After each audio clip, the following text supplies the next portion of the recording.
The Prime Minister is offering a bizarre reason not to deliver a Federal Integrity Commission, according to Labor leader Anthony Albanese, who this morning has accused Scott Morrison of undermining confidence in the political system.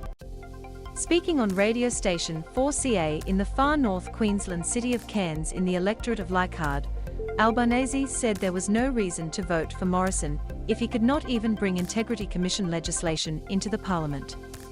Opposition leader Anthony Albanese. Alex Erlinghausen.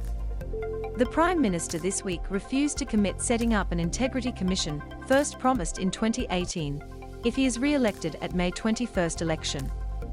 Labor is pledging to have one in place by the end of this year. Former judges have stepped up their calls for a powerful federal watchdog, with a report released today by the Centre for Public Integrity showing $55.6 million in federal grants have been awarded under rules that give ministers wide discretion to decide the payments. Albanese said the Prime Minister's reasons for not acting simply made no sense. Loading. It's pretty bizarre. It's the ultimate expression of Scott Morrison's failure to take responsibility for anything, he said. The fact that he's saying that he can't pass things unless we agree, well, why would you vote for him if he says he needs Labor to pass any legislation?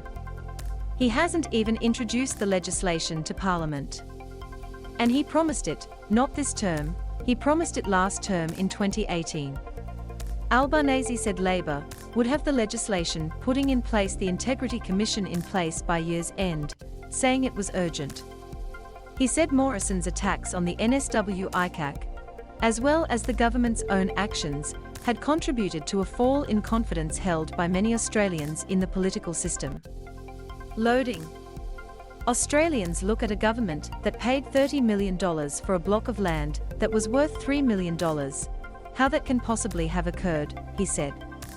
They look at all of the rorts in grant funding, commuter car parks where there are no train stations. They look at these things and just shake their head.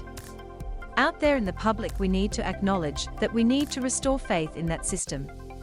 If you have an Integrity Commission, one that actually has some teeth, not a toothless tiger, then that will do that.